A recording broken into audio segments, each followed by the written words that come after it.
Is anyone there? Hello. Hello. Hello. Hi. Hello. Hello. Hello. This is Dave. Michael. This is Pat Timmons-Goodson. Hi, Pat. Hi. How have you been? Good? Good, my dear. Good. Hey, Dave. Hi, Pat. Hello. And hi, this is Diane Citrino from the Ohio State Advisory Committee.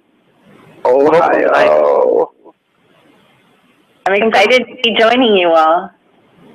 Thank you for joining us. And good morning, this is Kara Jenkins from the Nevada Advisory Committee on behalf of Wendell Blaylock. Good morning. Good morning, Kara. Ms. Jenkins. And welcome. Thank you.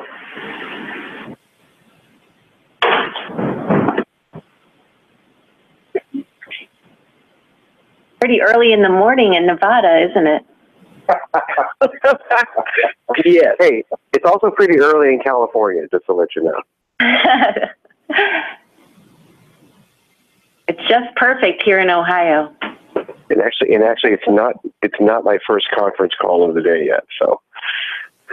Wow. So, Karen, where do you live in Nevada? Karen.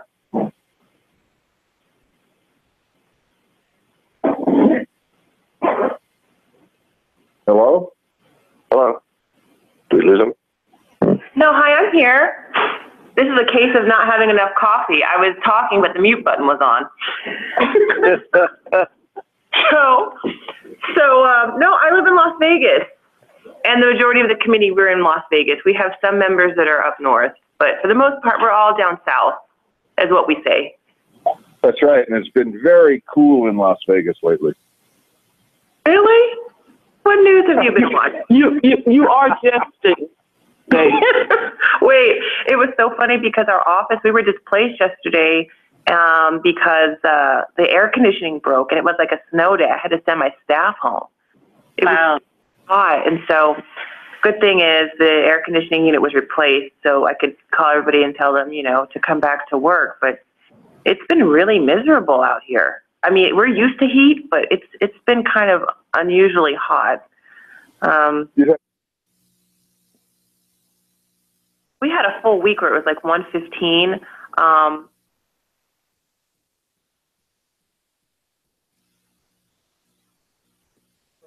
90 degrees at like 6 in the morning the other day. It is. It's unseasonably hot. But then again, I guess that's another study.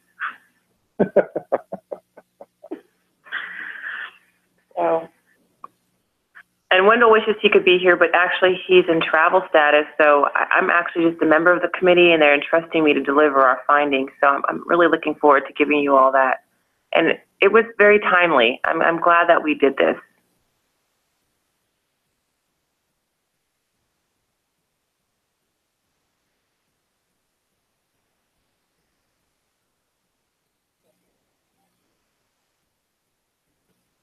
Yeah, I think I'm looking forward to hearing about municipal signs and. Okay, we'll bring this meeting of the U.S. Commission on Civil Rights to order at 10:04 a.m. on July 14th, 2017. This meeting takes place at the Commission's headquarters at 1331 Pennsylvania Avenue Northwest, Washington, D.C. I'm Chair Catherine Lehman. The commissioners who were present at this meeting, in addition to me, are Commissioner Harriet, Commissioner Narasaki. I understand that Commissioner Adegbile is on his way. We'll announce him when he comes. And on the phone, if the commissioners who are on the line could confirm that you are on the line after I say your name, I will appreciate it. I believe we have Vice Chair Timmons-Goodson. I am present. Thank you. Commissioner Kirsenow? Here. Thank you. Commissioner Chladny? Here. Thank you. Commissioner Yaki? I am confirmed. Thank you. And Commissioner Adegbile has just joined us, so we have a quorum of the commissioners now present. Is the court reporter present? She confirms that she is. Is the staff director present? I am. Thank you. The meeting now comes to order. Is there a motion to approve the agenda for this business meeting? So moved. Thank you. Is there a second? Thank you. Aye. Are there any amendments to the agenda? Hearing none, let's vote to approve the agenda. All those in favor say aye. Aye. Aye. Any opposed? Any abstentions? The motion passes unanimously. So first, we will discuss and vote on the schedule for our business meetings in 2018. Everyone should have a proposed list of dates for meetings next year, and I will read them out loud now. All of the proposed dates are Fridays, and they are January 19, February 23rd, March 16, April 20, May 11, June 15, July 13, August 17, September 14, October 12, November 2, and December 7. Is there a motion? So moved. I second. Any discussion?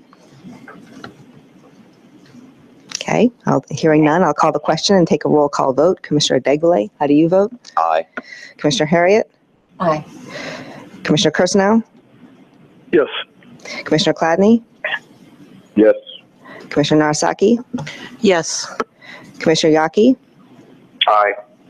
Vice Chair Timmons Goodson? Yes. And I vote yes. The motion unanimously passes. Next, we are privileged to hear over the phone from Diane Citrino, Chair of the Ohio Advisory Committee, who will discuss the committee's recent report on human trafficking in Ohio. Ms. Citrino? Thank you. Thank you so much to all of you for the opportunity to speak with you today about the Ohio Advisory Committee's examination of trafficking in Ohio. There are some common threads between the report that the U.S. Commission, did in 2012 that looked at human trafficking as gender discrimination, and our report of the Ohio Advisory Committee. Some of our primary will echo with you as you check them off. One, lack of knowledge. Very few people had much knowledge about human trafficking, which was described by our witnesses for us as a form of modern-day slavery. Certainly, many of us, including myself, are not aware that large public events like the 2016 Republican Convention held here in Cleveland, or the Super Bowls mentioned in your reports, could act as magnets for prostitution activity where sexual trafficking could increase. Another piece of information that showed this lack of knowledge and frankly elicited gasps from us as we listened to it was that the average age of death of persons used in commercial sex is 34 years of age. Another common thread, and one of our primary findings, we looked at the importance of reliable statistics. This was in your report as well as in ours. It's hard to fight a problem where it's unclear what the extent of that problem is. Since the time of our hearing and the date our report was issued, Ohio's made some significant progress. They've recruited Ohio-based researchers and the OPATA, the Ohio Peace Officers Training Academy, to collect local law enforcement human trafficking data. And since our testimony was taken in 2013, the Polaris Project, which is a project that reports on human trafficking across the country and world, reported that 375 Ohio trafficking cases were reported in 2016, which I am sorry to say is a fourfold increase of the 2013 Ohio figures.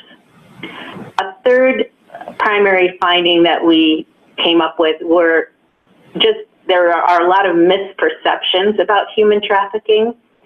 One was the domestic nature of the problem, that this is something that's happening at the corner Starbucks, not just something happening somewhere else in the world. In our hearing, we learned about harvesting cities, places where poverty and drug abuse are prevalent and teens often run away. Sadly, Ohio has been in the epicenter of the opioid abuse crisis, and we have some high concentrations of both urban and rural poverty. And along with these harvesting cities, we also have areas where people rounded up there are trafficked and forced to do work, either in labor camps, again, that can be rural or urban, for labor trafficking, or sexually trafficked. And by some estimates, Ohio is one of the top 5 states in the United States for human trafficking activity. Another misperception that we came across in our hearing was in treating the victim of trafficking as a criminal. We heard testimony about how traumatized victims are and how many are minors, often runaways. And we heard some amazing estimates that in some Ohio cities, a runaway minor would be contacted by a trafficker in a matter of hours. There was some delay between our hearing in 2013 and when our report was issued this year. In part, there was a period of time where our Ohio committee was not reappointed, but one good thing about the delay was we got to see in real time how much progress Ohio has made.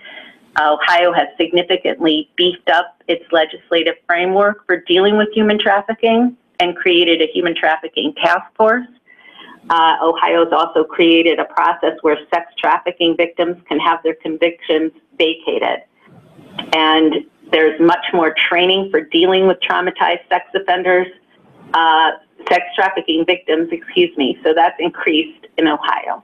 And of course, there's a lot of work to be done. The main thing we wanted in Ohio with our hearing was to basically shine a light on this hidden crime of human trafficking in our state. Some of the more specific recommendations we made were to seek a legislative fix to lower Ohio's burden of proof for sex trafficking of minors so that the elements of force, fraud, or coercion are not required for a trafficker to be prosecuted for sex trafficking a minor. We also requested that the Ohio legislature mandate regular training regarding identifying and responding to victims of human trafficking for human service providers licensed by the state. And we further request that the U.S. Commission on Civil Rights recommend that the U.S. Congress and appropriate federal agencies increase funding for combating human trafficking. I would like to close by thanking the staff in Chicago for all of the work they did in helping with the hearing and preparation of our report. I particularly want to single out David Musat and Melissa Wojciechowski, who also just had another wonderful project come to completion, and that was she gave birth to her son Felix on July 6th. And I'd like to close by thanking the commissioners for all that you do. Ms. Citrino, thank you very much, and also thank you for highlighting Melissa's happy news in addition to your report. I have some thoughts I'd like to share with you, but I want to stop and see if my fellow commissioners have questions or comments. Madam Chair, Christian here. Terrific. Go ahead. Thank you. I just want to thank Chair Citrino. I think we're privileged to have her presentation. She's one of the best regarded attorneys, not just in Cleveland, but frankly nationwide. Her office is here in Cleveland. Like most Clevelanders, she's spectacularly brilliant. She's one of the premier fair housing attorneys and employment litigation attorneys, and has a great reputation here in Northeast Ohio. So thanks very much, Diane. Oh, thank you so much. That's kind of you. And totally unbiased from our Ohio commissioner. Thank you. Yes, I don't doubt your brilliance, Ms. Citrino. I just want to know how many times she's beaten you in court, Peter. Well, not yet so far. Okay, we'll leave the competition there. I think Commissioner Narasaki had some comments. Yes, thank you very much. This is an incredible report. Very impressed with the depth of work. I just had a few questions. I was particularly struck by the report noting the concern about underreporting of boys as victims, and also the impact of the LGBT community. And I'm wondering whether Ohio has made some strides in trying to figure out how to best address that challenge. I think it certainly has been highlighted.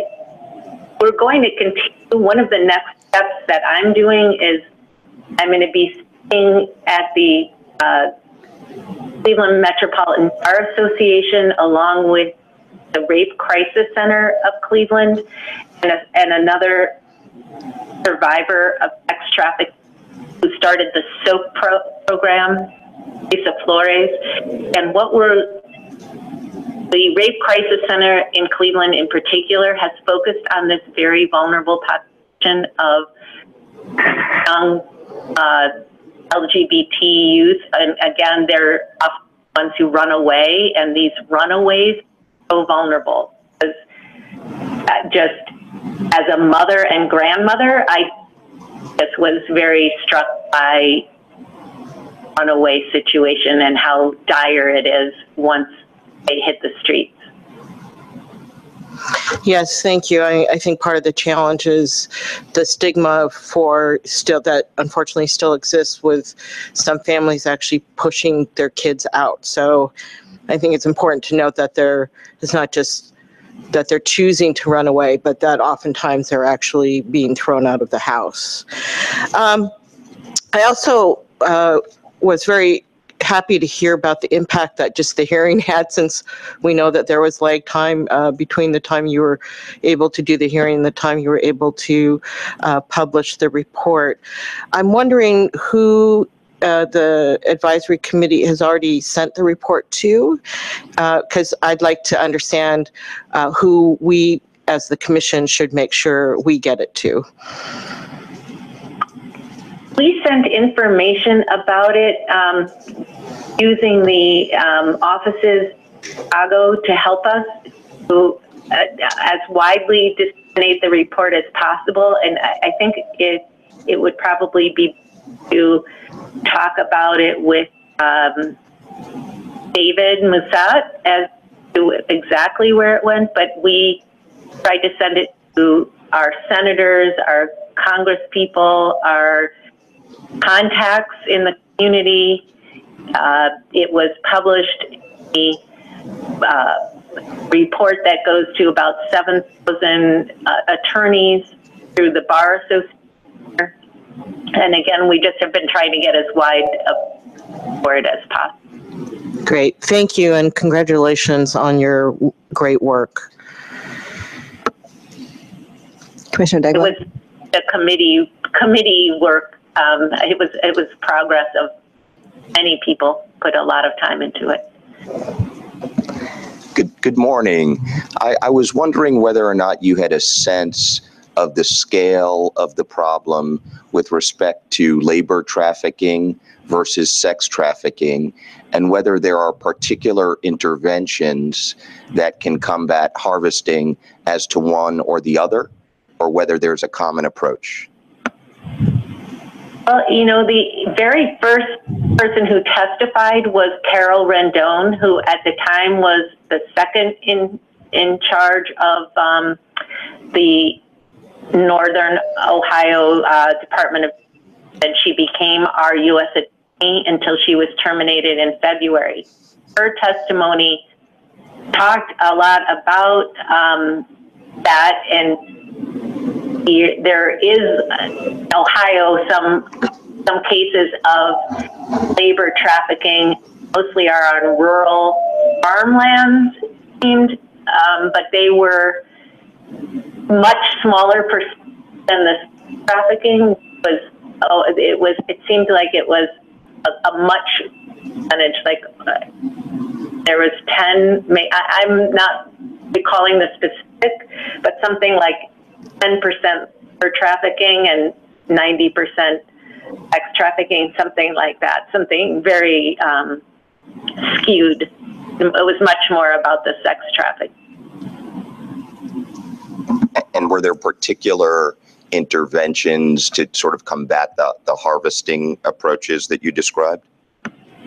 Well, some of the interesting ideas that came out, one was from a former FBI agent who talked about many times there is a lag time when someone runs away and when police or anyone will do anything about runaway, and how families could, if there were retired FBI agents, they could be used to track down youth who had run away right away, didn't get the youth back quickly, that child would be sort of moved along and relocated place, and it'd be very hard to find him or her. Thank you. Madam Chair, I'd like to ask a question. Go ahead, Vice Chair. Yes. I also thank the Ohio SAC for pursuing this.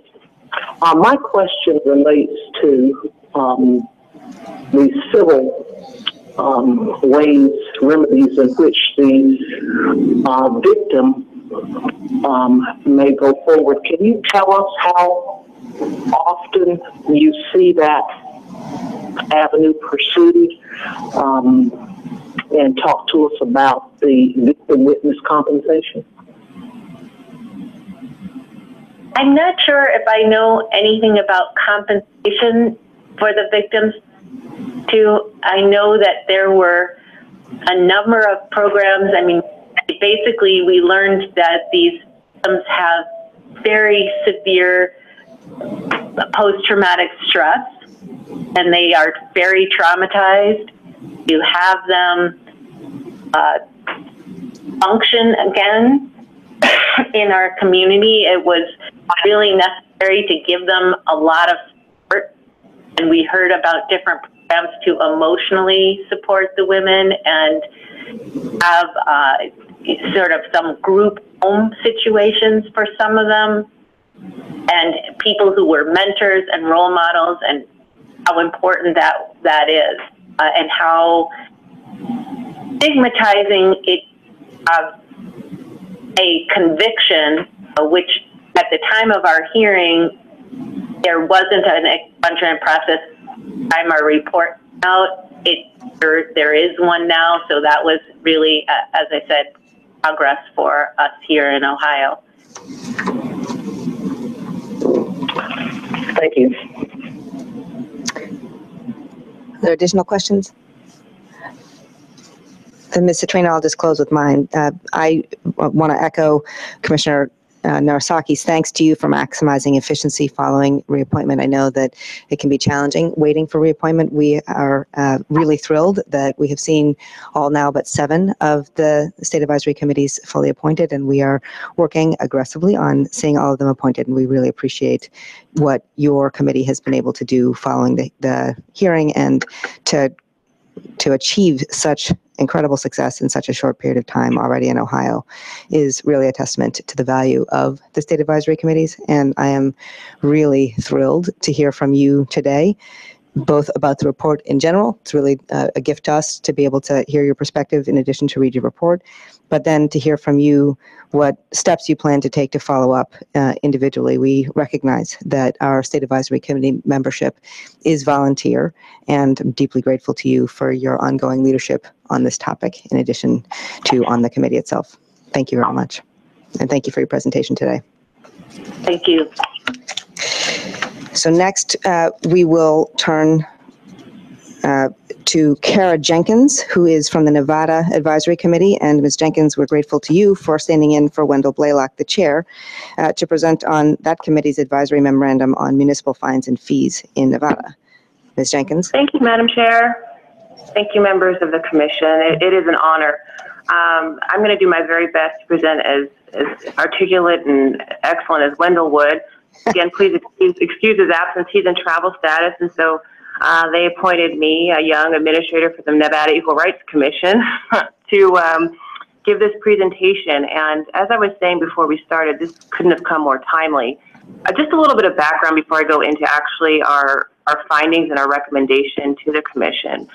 One of the major things that we were all thinking about when we were contemplating what we were going to do our study on was to kind of focus on, in light of a lot of issues going on statewide with police and community issues, not only the shooting of Michael Brown, but Alton Sterling, Sandra Bland.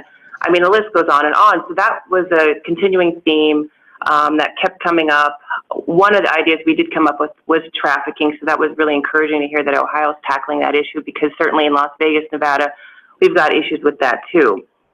However, we just felt really compelled as a committee to really look into excessive force against citizens in the state. But we wanted to first start the study on fines and fees. And at first, when it was brought to the table, to start off with fines and fees and then kind of expand more so into excessive force by police, I honestly didn't even have an understanding of it, even being a lawyer by education, and a lot of great panelists, or not panelists, but experts we interviewed. I was kind of awakened as well. So this was very fulfilling work. So one of the things that we've noticed is that disparate impact is rampant. We're kind of in a post-civil rights era where more of the discrimination that happens typically is not so covert and intentional, but it more is so unintentional, with disparate impacts to Black and brown people. So that was kind of where we were like contemplating. That was what we were thinking when we were deciding what we were going to do our study on, in light of everything that was happening in the United States, with the rise of issues with police and citizen unrest, and trying to get those two entities together. Anyway, so the thought of having fines and fees open up us into more of a discussion on excessive force was what we decided. And so when we had our public meeting on March 15th, it was during legislative session here in Nevada, which is over finally. That was a very long period of time in which we were all kind of in and out testifying and doing our separate jobs. But this was a great hearing. We had a huge turnout. We actually had 4 panels of folks to kind of give us their testimony. We had a government and law enforcement panel.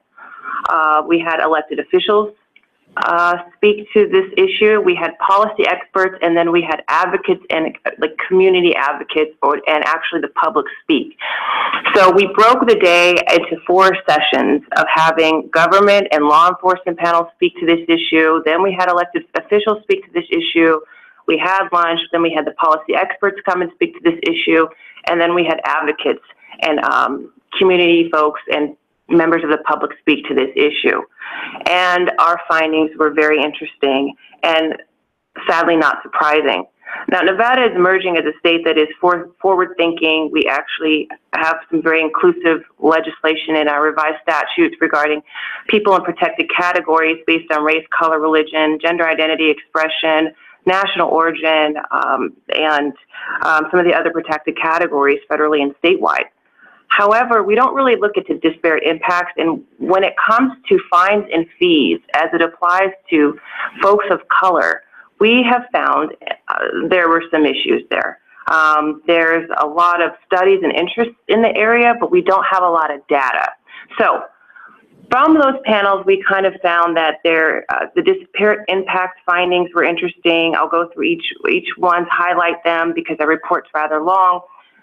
Data collecting is lacking. I'll talk about our findings there, just highlight a couple of findings from that. The due process issues that came up, I'll kind of share what our findings were with that, as well as kind of how the courts have this incentive to collect fines, which was really interesting and not encouraging. We'll discuss those findings as well. And then the Nevada reform efforts, we'll discuss those findings, and then we'll kind of go through the recommendations, if that's okay. So starting with disparate impact. I'm just going to highlight the findings based on these little areas that we identified from not only our public hearing on March 15th, we actually had a policy expert call in on the 29th and give it their opinion. And then we actually had a period for public comment to email our committee. So this is kind of the cultivation of all those three efforts. But the bulk of what we found was from our hearing all day on March 15th. Again, with those 4 panels representing government and law enforcement, elected officials in Nevada, policy experts, and advocates. Okay, so as far as disparate impact, so here's what our findings were. As you all know, disparate impact is a term that basically kind of makes an inference that even though the discrimination is not intentional per se, there is an impact, a negative impact, unintentionally to those folks who are in protected categories. So here were our findings. So due to the lack of data collected by law enforcement and the courts, it's difficult to assess whether there is a disparate impact to brown and black folks, to women, or to youth who are considered juveniles that have issues with the law. The research on the youth and their families that we got from some of the panelists basically told us that particularly for juvenile youth of color, they're the ones impacted the most. However, it's not captured in data. One of the other findings that we gathered from the panelists was that in 2014, in North Las Vegas, which is predominantly a brown and black community here in Las Vegas, there was over almost $11 million worth of fines and fees and assessments that came out of that community that 100% fully funded the Regional Justice Center downtown. We also found that in 2015, law enforcement data revealed that residents living in the poorest zip codes, so in 2015 we did find some data that some of the folks living in the poorest zip codes, which would include this North Las Vegas area, account for the majority of the traffic citations. The residents living in those zip codes are mainly Black and Latino communities. The data also revealed that Black women account for a significant number of traffic fines and are reported to be on payment plans. So that's what we found from disparate impact. Again, I'm just skimming the cream. I'm just giving you a little glimpse of what's really, really detailed in our report. So we know that there is something going on with an impact to people of color, women of color, and these fines and fees. So going on to the next area that we kind of looked at was the data collecting and tracking. So again, there is little to no demographic information that's captured regarding who's utilizing the court system and who to interact with law enforcement. Basically, when you get pulled over for a stop, say you have a busted tail light, and someone pulls you over, one of the questions not asked, and this is testimony from a law official, she thinks she was a lieutenant. They do not really capture the demographic information of the people they stop. The feedback to the committee was that it would be uncomfortable to do so. And this is what the lieutenant, or I'm sorry, I don't know her title, but the law officer said they are trained not to see color. Now, when I heard that, that kind of made me think a little bit in my head because, you know, being a realist, that we see a lot of things, and to say you don't see color is almost like saying you see it all the time. That's my opinion. That's not a reflection of the committee's opinion. That was my reaction to the comment. Ms. Jenkins, I'd encourage you to give us the summary of the report and assume that we have read it so that we can get to a discussion with you about it too. Gotcha. So anyway, data collection does not capture the protected categories. Due process, the use of counsel in challenging fees and fines is costly. Most folks can't afford legal counsel to kind of contest their fines, but however, they can't even really get to paying their fines until they've dealt with the fees associated with non-payment. I'm going to speed this along, assuming that you've read it. There are court incentives to collect, and Nevada law does not allow a grace period for individuals on a payment plan for their fees to get to the fine. So more assessments are put on top of the actual fees, so they still can't get to the fine. So it's kind of almost like a never-ending cycle of just paying and paying. And also courts utilize external collection agencies to recover debt owed just alone for the fees, not the fines. And the Nevada reform efforts, there really aren't that many that we were able to find that are constant and consistent. Courts across the state don't operate on the same standard to determine if an individual is indigent. So the whole issue of payment plans, that's kind of used at the discretion of the judge or the court. So the recommendations go to the Department of Justice and to the governor of Nevada and the state legislature. I'm going to just kind of read quickly through the recommendations and I'll wrap up in less than a minute. The committee would like to require consistent and complete reporting of demographic information collected so that we can truly identify the disparate impact. One of we thought that perhaps maybe instead of asking questions as to what race you are or collecting that if it's uncomfortable for law enforcement, just capture based on zip code, and then we can tie the connection to income, poverty, and then race that way to get some kind of conclusive data to make sure that there is, in fact, a captured disparate impact to Black and brown folks based on fees and fines. Also to require the Department of Justice to keep their commitment to supporting state judges, court administrators, policymakers, and advocates by ensuring justice for all people, regardless of their financial circumstance. And require that individuals be afforded the right to court-appointed counsel. Sometimes that is not given for traffic offenses only, in criminal cases only. For the recommendation to the governor and the state legislature would be to require mandatory annual reporting of revenue generated from fines and fees to be submitted to the administrative office of the courts. That was done in 2003. Since 2003, they have not submitted any kind of report as to how much of fines and fees make up for the income of the courts or what they use to make improvements on the structure. So we would like to see that and see how they're utilizing the fees and fines money. Also increased annual funding for the administrative office of the courts to ensure courts can address infrastructural needs, meaning that they can actually have the technology to track disparate impact. And then institute mandatory training of all judges and give them more access to the bench card.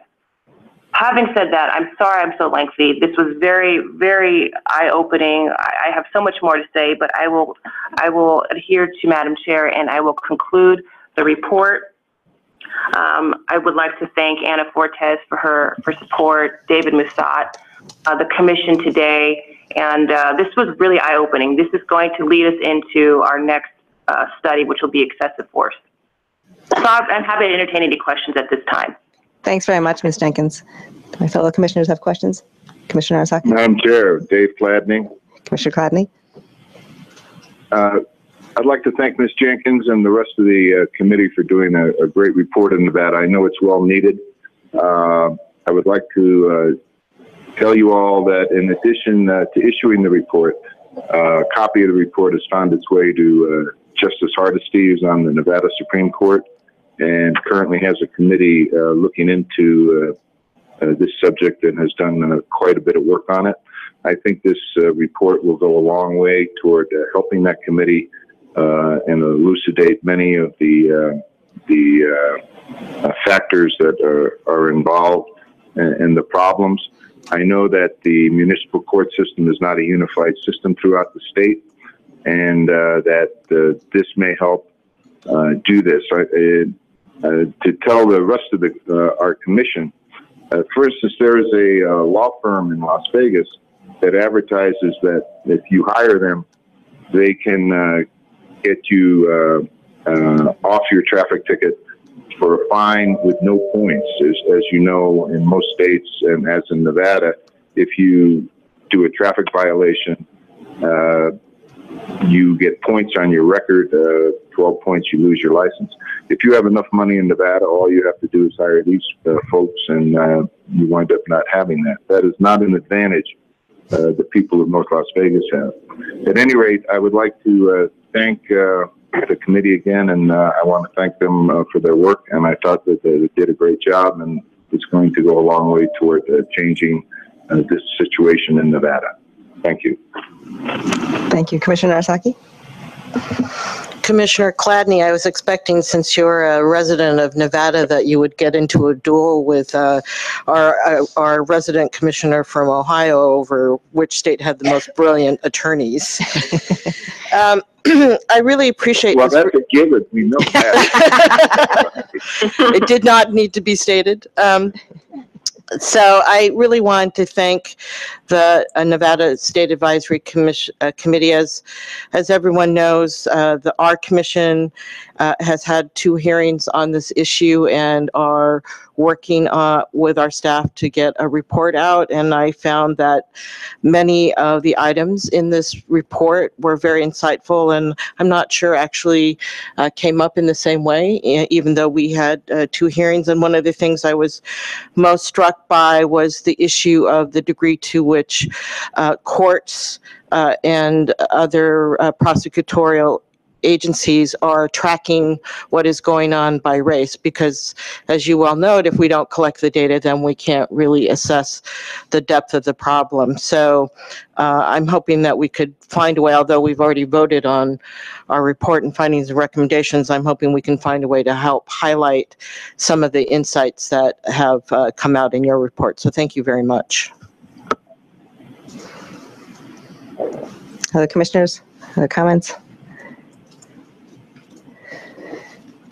So, Ms. Jenkins, I too thank you very much for the work and for your passion in presenting it. It was really a pleasure to hear how eye-opening it was for you and how fulfilling it was for you. In particular, I'm curious, having just heard from the Ohio State Advisory Committee about steps that at least the chair intends to take to continue to highlight the information from the report and try to foment change in Ohio. I'm curious whether there are steps that you, your fellow committee members, will be taking to encourage state reform in Nevada following your findings. I, in particular, was struck by your findings related to Nevada youth and their families, and note that the great state of California, where I'm from, has recently made statewide change with respect to fines and fees for youth and their families, and wonder if you see similar change in the future in Nevada. Thank you so much, Madam Chair, for that question. I think we will see change. Again, this memo was long overdue, or this actual finding and study was long overdue, to kind of bring to light that different segments are interested in it, but there's no data, there's no kind of push towards it. So I think for us, we wanted to publish this. We wanted to get it out to the governor and the legislature. The next legislative session's in 2 years. Mm-hmm. We'd also like to encourage the Department of Justice to kind of, institute some policies and requirements. So our hope is that perhaps, as with the Ohio committee, would kind of spread the word too, and we will get the word out as well. Terrific. Thank you. Commissioner Narasaki's let me know she has another question too. Well, actually, I just wanted to add that when we release our national report, I'm hoping that staff can work with your state advisory committee so that we can use the opportunity to also lift up in the media your state report and give it a little bit more visibility. We really appreciate that. Thank you. Thank you. So, Ms. Jenkins, really appreciate your presentation with us. Also, again, very much appreciate your work and that of your fellow committee members. As I have noted, that we are painfully aware that the committee membership is volunteer, and we're very, very grateful for your leadership, and also so grateful to our regional staff for their incredibly hard work in facilitating the products of the advisory committees. I'm grateful that we have such terrific outcome. So thank you very much for your presentation today. Thank you so much, Madam Chair, and sorry for being long-winded. No, it's good to hear your passion. Thank you. And next, we'll hear from our staff director, Mara Morales, for the monthly staff director report. Thank you, Madam Chair and Commissioners.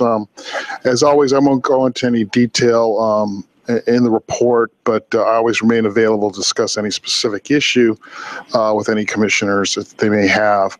However, I do want to update the commission on the status of the 60th anniversary event that we have planned with the assistance of Commissioner Digblay's assistant, Elena. Congressman Kilmer has secured has agreed and has secured a members' room in the Library of Congress for our event for November 14th. I have sent out invitations to all former living chairs of the commission and have RSVPs from 3 of the 4. Of course, Madam Chair, I'm counting you as the 5th. Yes, of course. And I'm waiting, as I said, I'm waiting for one more. I've begun sending out invitations to former commissioners, inviting them and seeking their potential of reflections of their time serving in the commission. And we're also trying to secure our keynote.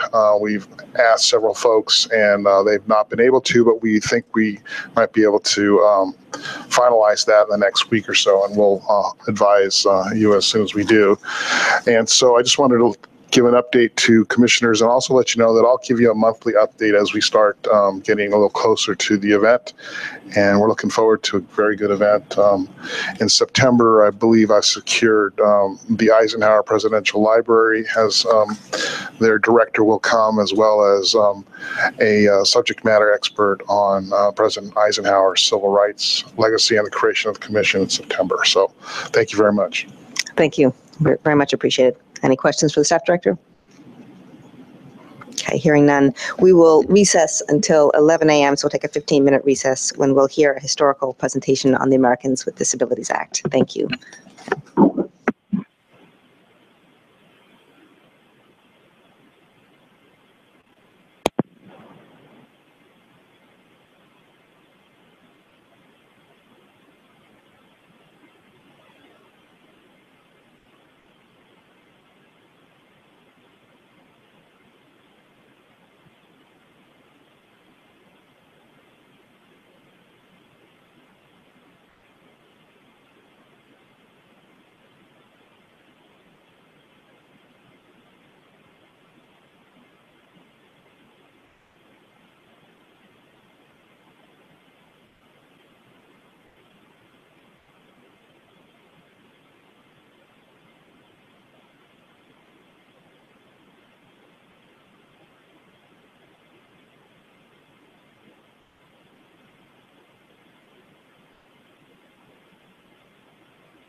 So welcome back. We will turn now to our historical presentation scheduled for today, reflecting on 27 years of the ADA, past, present, and future.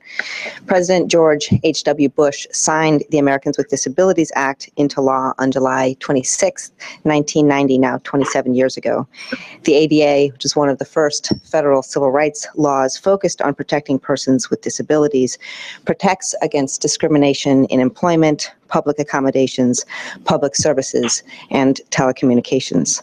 I am especially proud to highlight the Commission's role in the creation of that landmark legislation. The Commission paved the path for enactment of disabilities-focused federal civil rights legislation in a 1983 report titled Accommodating the Spectrum of Individual Abilities. Robert Bergdorf, who was a former staff attorney with the Commission, who was one of the primary authors of that 1983 report, described his job as, quote, to survey the whole field, statistics, social science, literature, histories, legislation, legal commentary, and court decisions on the status of people with disabilities in American society and in the law. A conclusion of that report was that, quote, society has tended to isolate and segregate people with disabilities, and despite some progress, discrimination, quote, continues to be a serious and pervasive social problem. As I expect we will hear in a few minutes, the National Council on Disability followed 3 years later with its own report, which ultimately led to the Americans with Disabilities Act of 1990. Before we hear from our speakers, I want to take a point of personal privilege to note how very grateful I am to those commissions, to Congress, and to President H.W. Bush for the gift that is the ADA. My brother has cerebral palsy and spent the first 20 years of his life and 19 of mine before the passage of the ADA. We lived the casual discrimination that until 27 years ago had no federal recourse. And as much as we in this room know that compliance with the law is its own daily challenge, which I saw in painful ways in investigations at the Office for Civil Rights at the Department of Education, I share one story to celebrate why we are as a nation so lucky, thanks to the ADA. A handful of years ago, my brother, who is a teacher, entered a contract to take an overseas teaching position, left his U.S. teaching post, and prepared his life for an overseas move for a few years until, in a final Skype meeting days before he was to get on the plane for that new job, someone from the recruitment company witnessed my brother's physical disability and quickly communicated to my brother that that company does not take disability of any kind and that he did not have a job. In the US, we could have moved swiftly to educate that company about the law, and its students would have benefited from my brother's excellence as a teacher. But the Americans with Disabilities Act applies here and not abroad. And so my brother moved on, those students learned from someone else, and I am, as I am so often, deeply grateful to live and work in a country whose laws respect the value of all persons. Thank you to all present today who worked to make the ADA our reality and who work now to make its promises real in the lives of Americans. We are so grateful today to have with us two speakers who will bring with them their own history in the movement for disability rights. Our first speaker, John Wodach, is a career federal government lawyer with more than 4 decades of experience working on federal disability rights policy across administrations, beginning with the Nixon administration and continuously thereafter through 2011 when he left federal government. Mr. Wodach served as the Department of Justice Chief Technical Expert during the writing and passage of the ADA. He was then chief author of the Department of Justice 1991 ADA regulations. He created DOJ's ADA technical assistance programs and created and led the Department of Justice section in charge of enforcing the ADA, overseeing the department's ADA enforcement efforts. He was responsible for the first major revision of the department's ADA regulations, including the 2010 Standards for Accessible Design. He is also the chief author of the first federal regulations implementing Section 504 of the Rehabilitation Act of 1973, which together with Title II of the ADA, I had the pleasure of enforcing for 3.5 years, and for which I thank you for your prescience and your comprehensiveness. As a member of the U.S. delegation to the United Nations, Mr. Wardach assisted in the development of the Convention on the Rights of Persons with Disabilities. He now provides training and guidance on the ADA and continues to work on the international level, assisting countries with their own disability rights laws, which, as you will be sure, I am grateful for as well.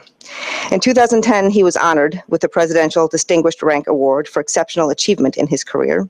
He received a BA from Trinity College, an MPA from Harvard University, and a JD from the Georgetown University Law School. Our second speaker, Rebecca Coakley, most recently served as the Executive Director of the National Council on Disability, which, like our commission, is an independent federal agency charged with advising Congress and the White House on issues of national disability public policy. She joined National Council on Disability in 2013 after serving for 4 years at various government agencies, including time at the Departments of Education, Health and Human Services, and at the White House, where she oversaw diversity and inclusion efforts. Currently, she is consulting with civil rights organizations and working on her first book. Rebecca has a long history of advocacy, including working at the Institute for Educational Leadership for 5 years, building a number of tools and resources designed to empower and educate youth with disabilities and their adult allies. In 2015, she was inducted into the inaugural class of the Susan M. Daniels Disability Mentoring Hall of Fame and was the recipient of the Frank Harkin Memorial Award by the National Council on Independent Living. Rebecca has a BA in politics from the University of California, Santa Cruz. Before hearing from our distinguished speakers, I want to turn to Commissioner Narasaki, at whose suggestion we are commemorating the Americans with Disabilities Act today. Commissioner Narasaki. Thank you, Madam Chair. Good morning, everyone. I had the pleasure of, along with my special assistant, of working with our great staff to help organize this discussion.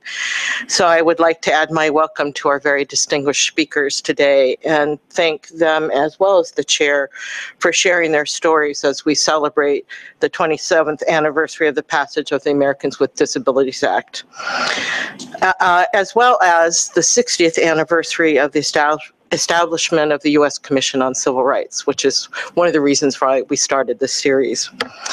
I would also like to thank Ms. Coakley for generously sharing her expertise with me and my special assistant over the past 2 years as we worked to make sure that our commission hearings included the voices of people with disabilities. When signing the Americans with Disabilities Act, President George H.W. Bush said that it would ensure that people with disabilities are given the basic guarantees for which they have worked so long and so hard: independence, freedom of choice, control of their lives, the opportunity to blend fully and equally into the rich mosaic of the American mainstream. The National Council on Disability, which Ms. Coakley recently helped to lead, played a pivotal role in formulating what would become the ADA and continues to ensure that Americans with disabilities have a powerful voice in Washington. As the chair mentioned, we are also very proud of our commission's role in the formation of the ADA and our 1983 report accommodating the spectrum of individual abilities that helped to lay the groundwork. We have since issued several reports examining and recommending solutions for the continuing challenges that Americans with disabilities face. And currently our staff is preparing an investigation for next year that will examine the disproportionate impact of school discipline policies on students of colors with disabilities. The organizing around the passage of the ADA made it clear that the rights of persons with disabilities is a human and civil rights issue. I want to give a particular recognition to the late Justin Dart, who is one of the leaders who made that point very clear. The ADA has greatly improved the lives of millions of Americans, fostering public understanding of individuals with disabilities, enabling access to vital public services, and demonstrating the immense positive impact that people with disabilities can make in our communities. It is the model for the Convention on the Rights of Persons with Disabilities, which sadly the U.S. has yet to ratify. I believe it's important to learn from history, to celebrate the progress that we've made, and to recommit ourselves to ensuring that every person is able to pursue their dreams and fulfill their full potential. As the chair noted, American America is an amazing country because we are willing to acknowledge where we fall short and because we continue to strive to live up to our founding principles. That's why today's commemoration of the ADA is important to all of us, and thank you. Thank you. So, Mr. Wodach, we will start with you. Thank you. Good morning, and thank you for inviting me to join with you in the celebration of the ADA. I'm honored to be here with you all today. You've asked me to give a historical perspective, and since I lived through most of this, I will try to do that in 15 to 20 minutes instead of 2 hours to 3 hours, so let me start my historical perspective in the 1980s. We'll start a little farther along. A consensus was developing at that point that persons with disabilities did not have the same federal civil rights protections that other people in the country had, that African Americans had, that women had, that people of color, that ethnic minorities, persons whose first language was other than English, had protections that people with disabilities did not have. Congress had enacted Title V of the Rehabilitation Act of 1973, which included Section 504. But I think there was beginning to be a recognition that that was only a good first start. The problems with that were that coverage was linked to the receipt of federal funds, so that coverage might vary from year to year. A fire department would get a grant one year and be covered by 504. The next year, it didn't receive the grant, and so there would be no protection for non-discrimination in that year.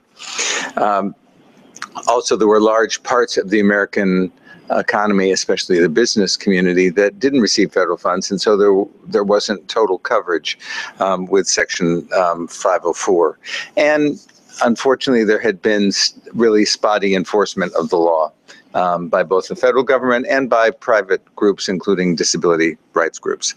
So as a result of this, even in the 1980s in this country, the picture for people with disabilities was bleak. There were very few accessible buildings. We learned from investigations that there were almost no accessible public restrooms in American cities. There was little accessible housing. There were very few employment opportunities, and we still had a lot of people who were warehoused in segregated institutions. But in the 80s, factors or trends were starting to change this public dynamic, and what I'd like to do is focus on a couple of them. One of them was the change brought about by returning veterans from the war in Vietnam. Because of advances in medical technology in the field, veterans with disabilities were returning who did not make it through earlier wars. These were people who came back to our country, had become disabled fighting for their country, and weren't really willing to accept second-class status of people with disabilities in the country. There's interesting, in one of the ADA hearings, there was testimony from a gentleman from Long Island who was a Vietnam vet, who was disabled, and his rehabilitation program included swimming. Unfortunately, there were no accessible pools and no design to make any pools accessible in his area. Another factor, and I think a very important one, was the impact that our laws on education had had. Starting in 1968, Congress enacted the Education of the Handicapped Act, it was called then. Now it's now called IDEA, the Individuals with Disabilities Education Act. And it required a free, appropriate public education in a mainstream environment for children with disabilities. The impact of that law in our society was profound because it brought about integration of children with disabilities with their non-disabled peers, but it also created a generation of students who were being educated. Some had high school diplomas, some just had certificates of completion, but they were all ready to enter American society, to get jobs, to continue their education, and do the things that their non-disabled peers were doing. Another trend that was happening, that people with disabilities who were beginning to organize saw how women's groups and African Americans had organized to achieve their rights. And so they adopted the tools and model of these movements, whether it was organizing for social action and protest, whether it was going to members of Congress or to the executive branch to press their cause, or whether it was using the media as a way to get their message out, that they indeed were there and that they were facing discrimination. Another factor that I think is important is that we in our society had a series of laws that protected people with disabilities. Now, they were based on a different paradigm. They were based on the idea, oh, people with disabilities needed our help. So we had rehabilitation services, vocational education, income support from Social Security. So there were that series of laws. And so we were used to using law to solve the problems of our society. But starting in 1968, actually, with the Architectural Barriers Act of 1968, we started to enact some laws that dealt with a different paradigm, that people with disabilities are individuals with rights, and that we had to pass laws that enforce these rights. We weren't doing that because we were good. We were doing that because citizens had human and basic civil rights. The idea came about in 1968, the first version of it. There were a series of laws. Title V of the Rehabilitation Act, which included affirmative action in public employment for the federal government, established the Access Board, created Section 504. There was the Air Carrier Access Act that applied to air travel in 1986. In 1988, we amended the Fair Housing Act to include disability provisions and require for the first time that multifamily housing built in the United States must be accessible to people with disabilities according to standards. And in 1988, there was the Civil Rights Restoration Act that expanded the reach of program activity for the coverage of Section 504. But I think the important message was people would go to Congress and use law as a way to address their grievances. Another factor, and an important one, and it's been mentioned already today, were the work of the Commission on Civil Rights and the National Council on Disability. I think Lex Frieden, who is the director of NCD at that period of time, created the report Towards Independence, which included for the first time a text of a comprehensive civil rights bill. They had issued a report early on that talked about the history of discrimination against persons with disabilities. And as the chair has mentioned, we had the report accommodating the spectrum of individual disabilities from this commission and the work of Bob Bergdorf that really made clear the concept that disability is a naturally occurring condition of the human condition, and that we accommodate that whole spectrum of people along that. And these reports really provided the heft, the vigor, the basis for what would become the ADA. There's another report that came about in 1988 that was was the response to the AIDS epidemic. And there was a report that was done, Admiral James Watkins was in charge of it. It was a major report. It had some 400 recommendations, but it had 10 chief recommendations, and one of them was there needed to be a law to protect people who are HIV positive, that needed to protect their rights and their privacy, but also to stop discrimination against them. And the report said this civil rights bill shouldn't just single out people who are HIV, it should be comprehensive and deal with all people with disabilities. Another thing, in 1988, we had a presidential election. And I guess my message here is one shouldn't underestimate the power of a promise made in a campaign. You may remember 1988, then Vice President George H.W. Bush was running for president. He was attempting to establish his own credentials and to separate himself from being vice president for 8 years under President Reagan. He had a long history of working with people with disabilities during the time of his vice presidency. At the beginning of the Reagan administration, there was an attempt to look at federal regulation and see that it was burdensome and to review that. There was a task force on regulatory relief. And President Reagan asked Vice President Bush to chair that. At the time, there was an attempt to get rid of Section 504 and to get rid of the disability laws in education. And so that brought Vice President Bush and his legal counsel, Boyd and Gray, into contact with the disability community. And over that period of time, and I was involved with that, I was at Justice, we were in the process of issuing Section 504 regulations, both for federally conducted and federally assisted programs.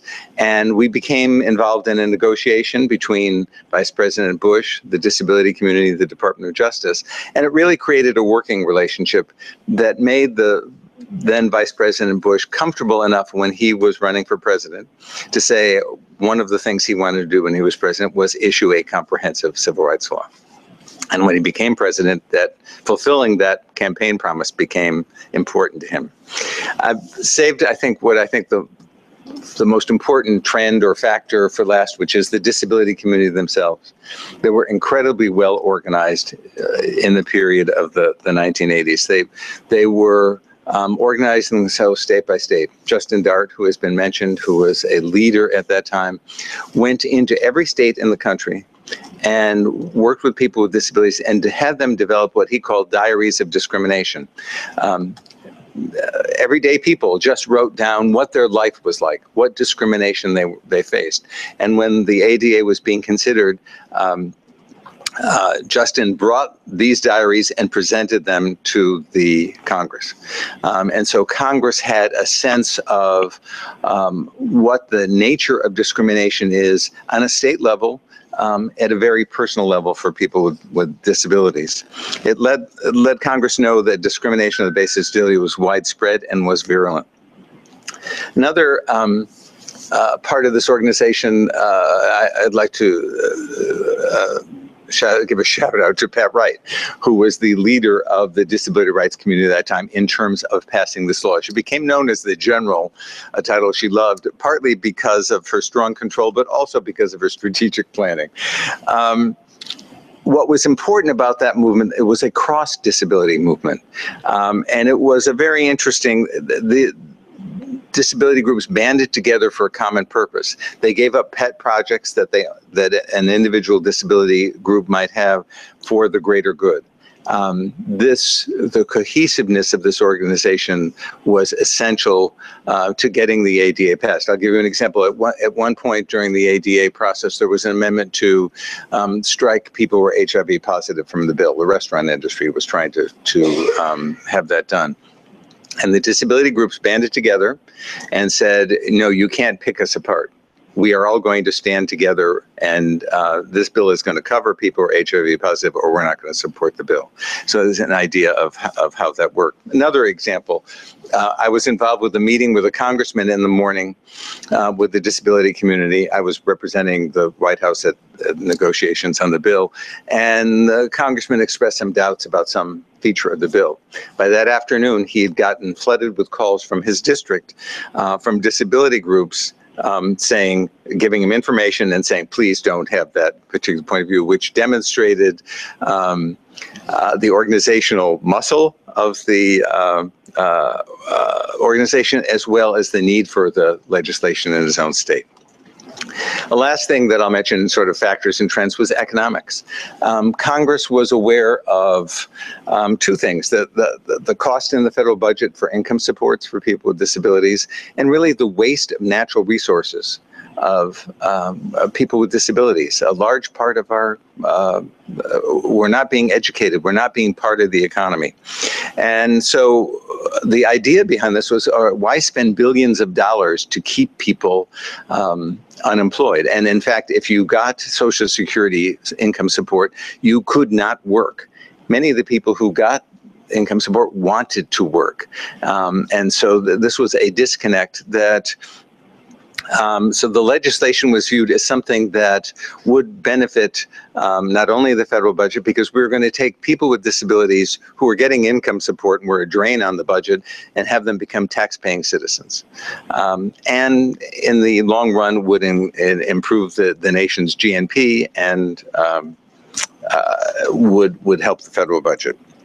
Now, time today doesn't allow me to go through all the ins and outs of how the law got passed, but I'd like to just talk about three ideas behind the ADA that made it work. They were parallelism, comprehensiveness, and integration. I apologize for all the Latin words. I'm a lawyer. What can I say? What I mean by parallelism. The idea behind the ADA was a simple one. Give to people with disabilities the same federal protections that other people in our society had, that women had, that African Americans had, that people of color had. It made what seemed to be a revolutionary bill really an evolutionary bill. I'll give you an example. Title VII of the, and the main thing that we looked at was the Civil Rights Act of 1964. Title VII covers employment. It covers employers who have 15, public and private employers who have 15 or more employees. Okay, we'll do the same thing with the ADA. It requires the EEOC to be the agency that investigates complaints and does lawsuits. We'll do that for the ADA. So what do you do about what's discrimination? What's the definition of someone with a disability? Parallelism said, look to Section 504. There were over 100 regulations, 504 regulations for federally conducted, 26 for federally assisted programs. They had common language about what discrimination was, who people with disabilities were. Many of these regulations, most of them, were done during the Reagan administration, so Republican members of Congress felt some sense of security in saying, okay, well, we understand these concepts, we will include those in the bill. So the next idea, comprehensiveness. The idea behind the ADA was to open up American society for people with disabilities. To do that, you had to have, if you're going to transform American society, it has to be comprehensive. Okay, we need non-discrimination in employment to get a person a job. Well, if they have a job, they're going to have to get to the job. So you need to cover transportation. If they have a job and they want to participate in American life, they have to be able to enjoy the same things that other people do, going to the theater, going to bars, going to, doing their own shopping. So you have to cover the private sector fairly broadly. If you want them to be active citizens, you have to ensure that state and local government is covered. So the idea of comprehensiveness is that the bill must address all of these aspects of society. What that meant, that the bill was so massive that in Congress, there were, in the House side, 5 hearings because of every one of those had jurisdiction over different aspects of American life. The Senate only had 1. Last, the concept of integration, I think that goes without saying, when you're dealing with a civil rights law, integration is a vital part of it. But it was even more important for people with disabilities because we had a history in this country of isolation and segregation. Your report in 1983 gave evidence to that fact. So integration of people with disabilities into all aspects of American society was important. And we had the experience of the idea and saw the impact that educating children with disabilities together with their non-disabled peers had already on our society. Now, the bill was going to have a significant impact on business, and that was a concern to a lot of people in the Congress. Unlike the employment provisions of the bill, the provisions that dealt with American business didn't have a size exclusion or grandfather provision, and the reason for that was that statistical analysis showed that if you had that kind of requirement, you would effectively eliminate most American businesses from coverage. Also, we were talking about parallelism. The public accommodations provisions of the Civil Rights Act of 1964 didn't have those kinds of restrictions. Therefore, we were giving to people with disabilities the same protections. Therefore, it led to that. Now, there was still concern for small businesses, and there were a couple things that were included in the bill. One of them, and these were things that came from 504 and came from Supreme Court decisions in the 1980s. One was that nothing in the bill would be allowed to create undue burdens, which was defined as significant difficulty or expense. Nothing would be required that would require a fundamental alteration in the nature of a program or activity of any business covered by this. So cost limitations were part of the bill, except for the new construction requirements. And the reason for that is there were plenty of studies that showed that making a new building accessible under standards that were in place would only cost 0.5% at the most of what to make the building accessible. The idea behind having a door that's wide enough to allow a person with a wheelchair to come in is a design issue, not a cost issue. And so that's why that's there. Another concern was lawsuits, a concern that's much on people's minds today under the ADA. The Bush administration especially was concerned about limiting lawsuits under the ADA. And so the ADA structurally does that. It does not allow for compensatory damages for private suits brought by people with disabilities. You only get attorney's fees if you win your lawsuit. The idea behind these was, and these were similar to the approaches taken in the Civil Rights Act of 1964. And so they were put in place to limit the ability or to take away the fear that lawsuits would be the main thing that motivated passage of the ADA, but it still allowed people with disabilities to have an independent access to the federal courts to get injunctive relief, to change their lives, similar to the way that Title III was. The last two things I'll mention were two new ideas, and I think they were very important. One was the idea of technical assistance.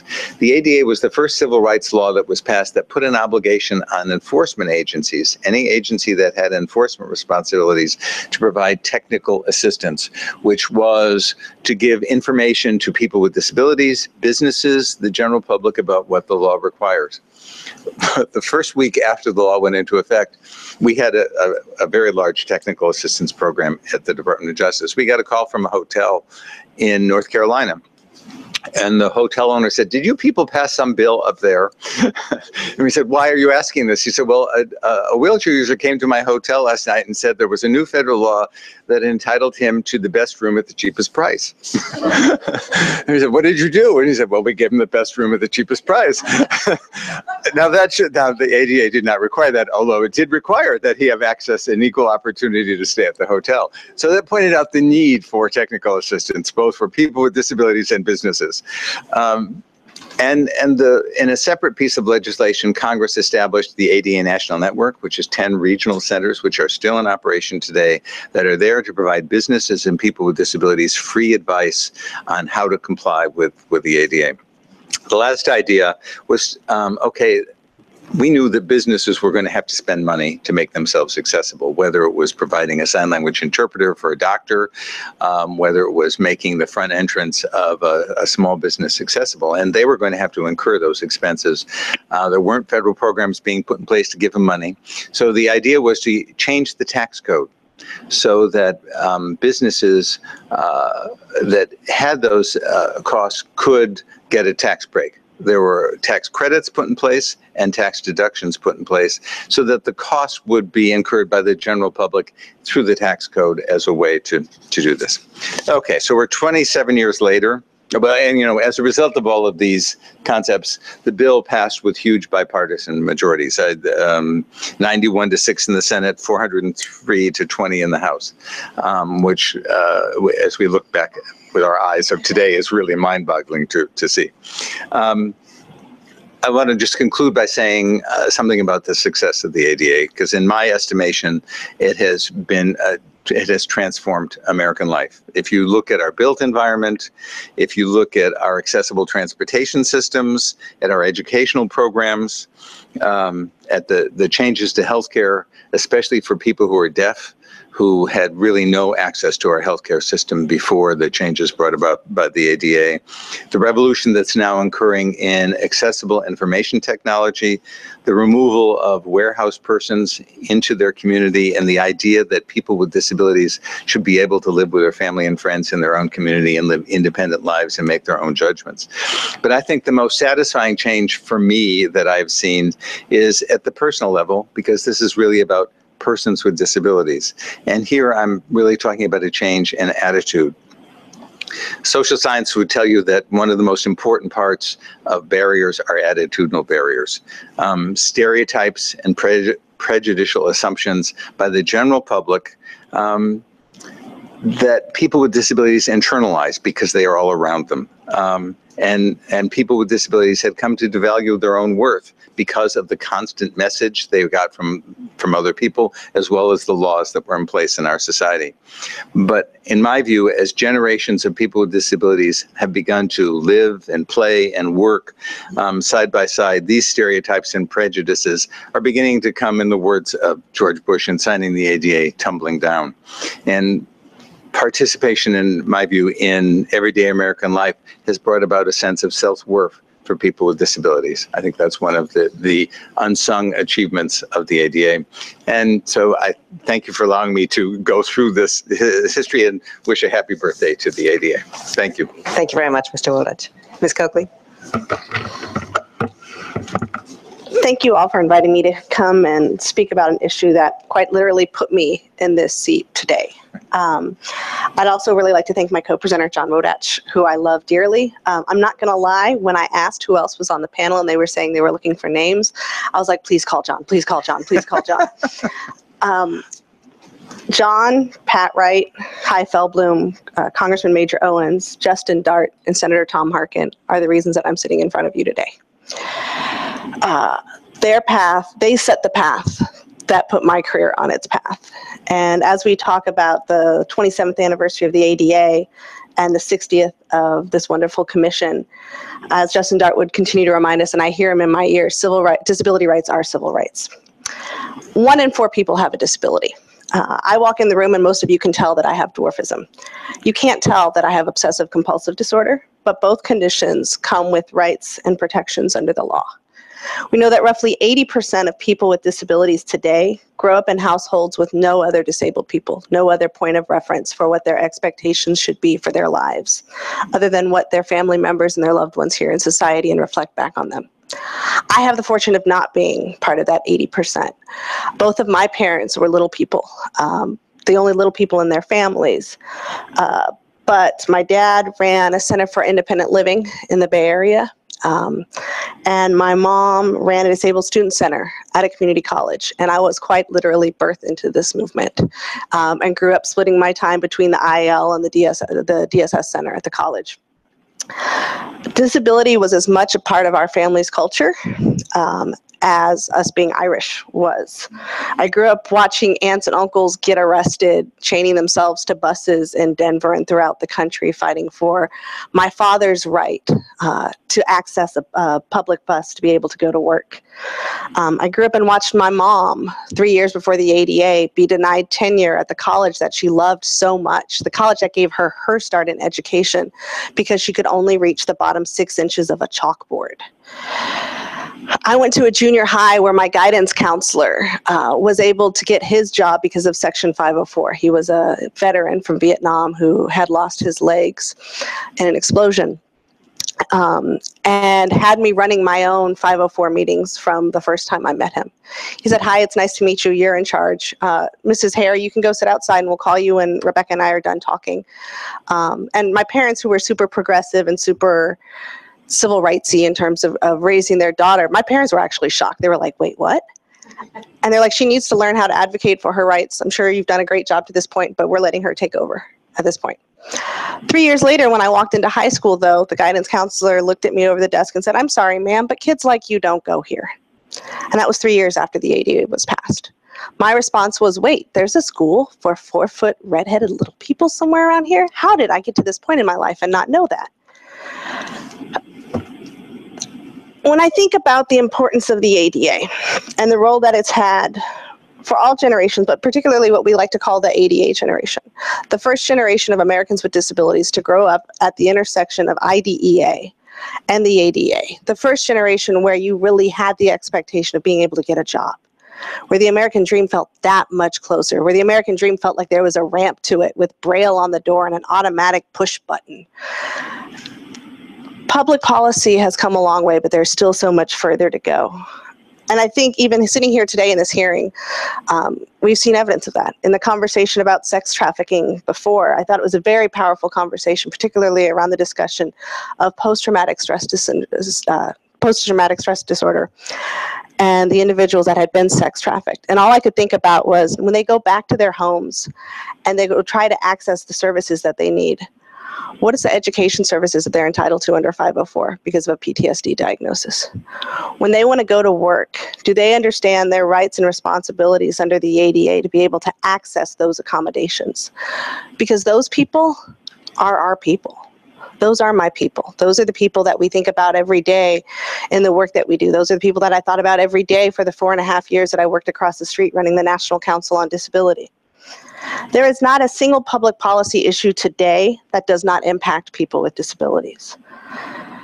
Currently, as I think about where we go from the ADA, one of the big issues I think about are the civil rights of parents with disabilities. I'm now a parent. My husband and I have 2 wonderful children, a 6-year-old and a 3-year-old, both of whom seem to have endless amounts of energy, both of whom are African-American children with disabilities and know that they have disabilities and are proud about having disabilities. They know that their mom's a little person just like them.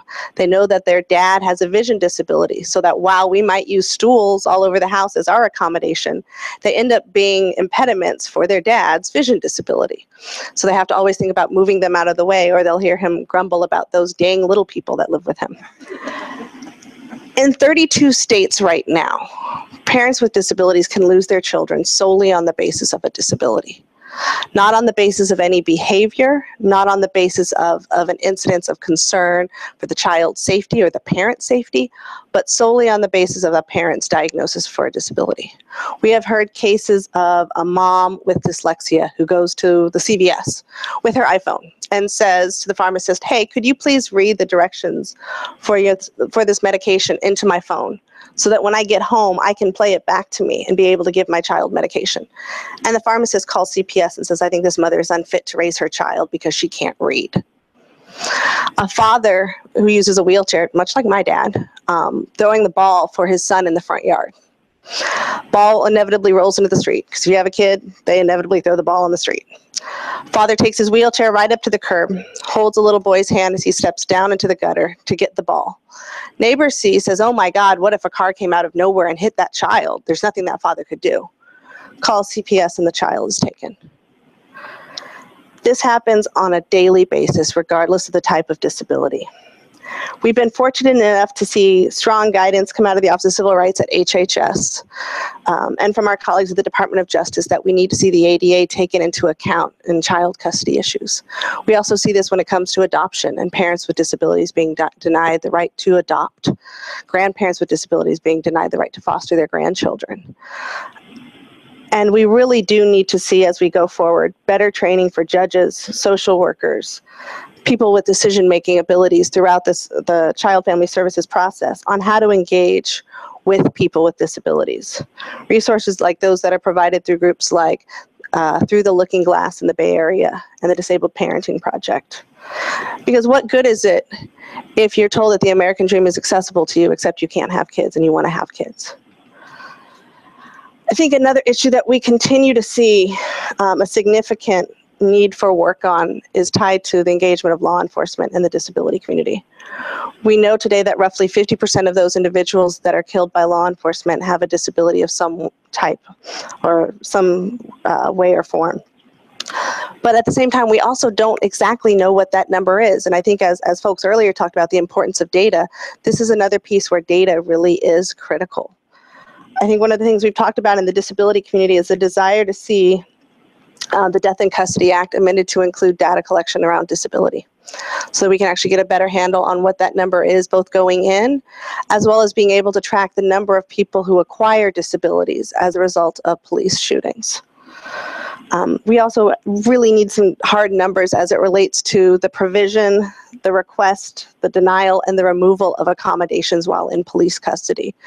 We hear far too often from our deaf siblings in the movement about being denied sign language interpreters upon being arrested. I think we saw firsthand in the last several weeks, as we've seen the protests around the country, around the BRCA, people with disabilities removed from their wheelchairs. There's a case right now in Columbus, Ohio, where one of the protesters from last week's protests still has yet to get her wheelchair back and hasn't been able to go to work because law enforcement have not given her back her wheelchair.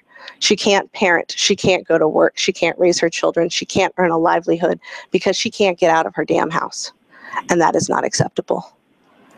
I think we need to see actual community engagement between people with disabilities in the communities they live in and law enforcement. I think as we talk about profiling, also looking at the role of geographic profiling. Is there deaf schools in the area?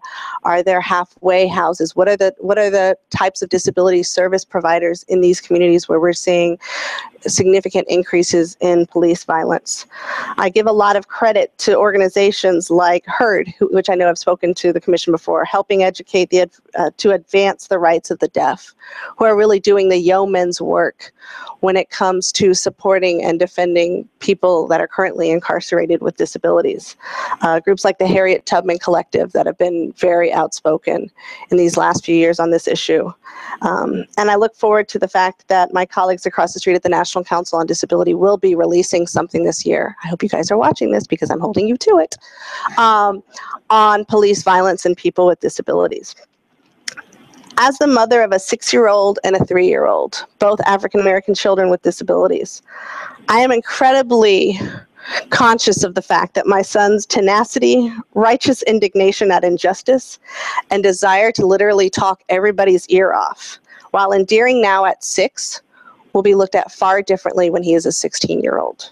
I remember talking to Reverend Yearwood of the Hip Hop Caucus, and he reminded me that when we talk about police reform today, we're not talking about it having a direct impact now, we're talking about it impacting Jackson when he's 16. And being mindful of that. We're thinking about 10 years down the road to make the world a safer place for all our kids, including kids with disabilities. Because they are the future of the disability rights movement. And let me tell you, and John and I were talking about this earlier, this movement looks significantly different than the movement that I grew up in. When I was at the White House, I had the pleasure of co-hosting the first ever joint forum on LGBT people with disabilities. Data coming out of Europe right now tells us that roughly between 12 to 20% of autistic youth also identify as somewhere on the LGBT spectrum. We talked about what happens when a student's expression of gender identity is seen as symptomatic of a disability, and that's written it's written into their IEP that they cannot express their gender in the way that they wish to, because it's seen as a disciplinary issue. We also convened the first forum on the issues facing African Americans with disabilities. And my colleague David Johns, my brother in this work, asked these young people in this room, tell me what it means to be young, gifted, Black, and disabled. And this 9-year-old young man said, it means the minute I put my key in my door to leave for school, I have to constantly worry about how I act. I have to control every part of my disability so that I don't get shot by police or smothered like that little boy in the gym mat at his school. He is 9 years old. His concern should be about who he's going to play with at recess or the fact that he doesn't like his school lunch. It shouldn't be about whether or not he comes home at the end of that day. As we continue to talk about the importance, and I'm really thrilled to see the commission working on disproportionality of students of color identified, placed, and disciplined in school settings, this continues to highlight the true intersection between race and disability. Immigration is also a disability rights issue, and we know that disabled people and their families move to the U.S. in order to be able to access better supports and services for their kids and for themselves. We also know that a large number of personal support service providers are immigrants. And so the immigration conversation is null and void unless you have disabled voices at the table. There are folks carrying on the fight today. I think we've seen it in the news recently, pushing back on the attempts to roll back the key provisions of the Affordable Care Act. And then also we're continuing to hold the line on the ADA as we see, I refer to this as the public policy zombie. The ADA Information and Education Act, otherwise known as the ADA Notification Act, rearing its ugly head in Congress again and on the state level in a number of places. And as you say, you'd really like to leave the world for your children a better place than it was when you were growing up. I can't imagine my children having a harder time growing up than I did, than my parents' generation did. We have the fortune of having 3 generations of disabled Americans. My mom grew up before 504 in the ADA. I grew up with both of those things. You know, and I dream that my children will grow up with CRPD so that if Jackson gets the opportunity to speak or to teach in another country, he doesn't have to worry about that discrimination. And I really encourage all of you to continue doing the work that you're doing. It is so critical now more than ever. And I thank you for giving me the opportunity to come and speak. Thank you both for your presentations. I'm very, very grateful for them. And I'll open the conversation to my fellow commissioners for questions and comments.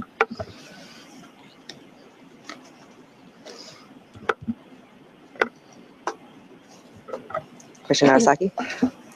Thank you. I'll kick this off. Thank you for Mr. Wodach for reminding me about Pat Wright. She was a marshal, not just for the disability community, but I can tell you as part of the Leadership Conference on Civil and Human Rights, she marshaled all of us and was very much a part of working to make sure that the traditional civil rights groups were very much part of the movement under the leadership of Ralph Nees. So it's a good memory to have. I wanted to explore the issue of the opportunity to work and your assessment of how far the ADA has come. I do some disability work, or I do some diversity work with corporations, and I was actually pleased to see that many companies, when you talk about diversity inclusion, they're thinking about generally race and gender.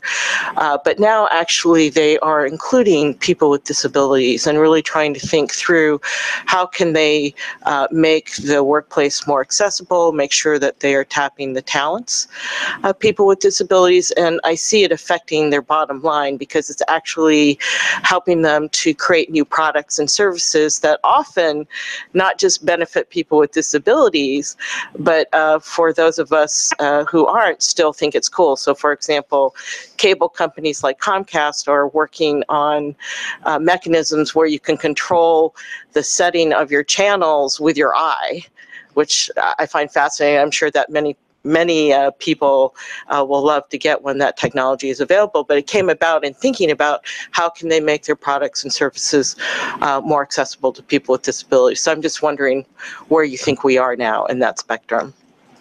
Thank you. I would say the major, I don't know if you want to call it failing, of the ADA in terms of changing our society is in the employment of people with disabilities. If you look at the statistics that the Department of Labor puts out each month, you will see that people with disabilities are chronically underemployed, even compared to the unemployment rates of the general population. And so I think work has to be done in this area. Now, there are reasons for that. Some of them are changes that we are making over time in our laws. The idea that in order to receive income supplements from the federal government, you had to be able to say that you couldn't work. That has been changing. That concept has been changing. I have hope for changes in this area. If you look at the statistics of the number of people with disabilities who are in American colleges and universities, for the past year, it's at 11%. When I started doing disability rights work in the 1970s, there were almost no people with disabilities in our colleges.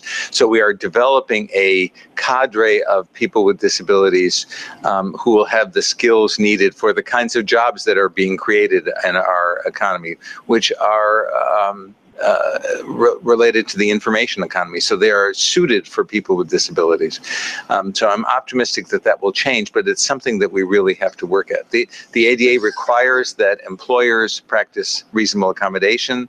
There's a lot of information. I have seen the same thing that you are addressing, which is employers looking, including disability together with dealing with affirmative action or other programs to increase people of color, women in their jobs and professions. And so there's hope there, but it is still a major problem that we have in our society. I think a key opportunity, when I think about the college uptick, one of the things that I think has been really powerful that comes out of particularly the work of Judy Heumann, Curtis Richards, and others, who really laid the groundwork for state-level youth leadership forums, which are a week-long advocacy camp for young people with disabilities. I think right now exist in roughly 30 states. And one of the powerful things that happens at those camps is those camps take place on a college campus. And they take high school students who in many cases have never been away from home. Some of these kids have never slept over a night at their friends' houses, and puts them in a college dorm for a week. And to watch the changing of expectations for those young people from Monday to Friday, from, oh my God, what do you mean my mom's not going to be here with me for the next 5 days, to at the end of the week being like, I'm not even calling my mom. Like, I'm not going to ask her if I can write you guys after this, forget that. But to see, like, they're going to the cafeteria and getting crappy college cafeteria food. They're standing in line to understand how the bookstore process works. They're really getting those sorts of experiences. And I think where we've done less of a strong job is in that connection from college to work, and really thinking about what does that need to look like. And I think there are some programs that have seen some promising results, things like the federal government's workforce recruitment program, which is designed to increase federal employment of people with disabilities, that have done a really significant job. But I think we still have a long way to go. I think even the internship programs that we run in the disability community have not achieved their full potential. I mean, I think I can think of one of the big congressional internship programs that has been around for almost 20 years now, and only 3 of their interns have ever been hired into full-time employment on the Hill, which to me is abysmal and unacceptable. It's also one of the problems that we have on the Hill right now is we don't have Hill people. And so I think really thinking about what is the shift that needs to happen from college graduation to work.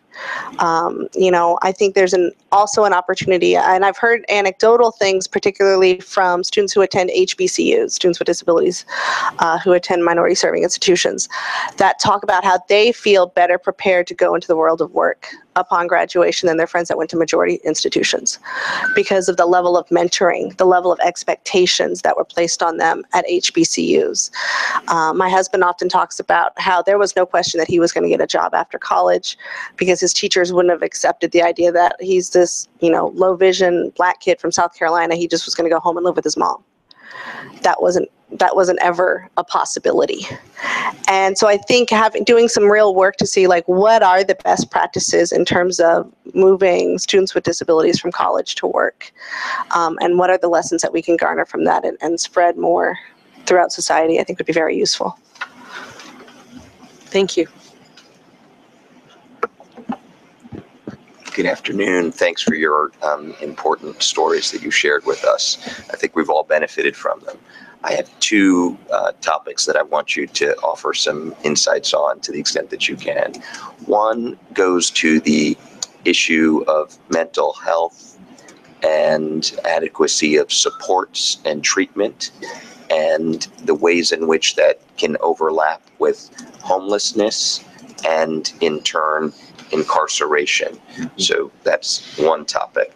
The other one is sort of in a different area, and it's an understanding about how our economies are evolving in terms of digital platforms and online platforms, and how the economies are adjusting to contemplate accessibility issues. So 2 very different topics, but I think that that you may be able to speak to each of them.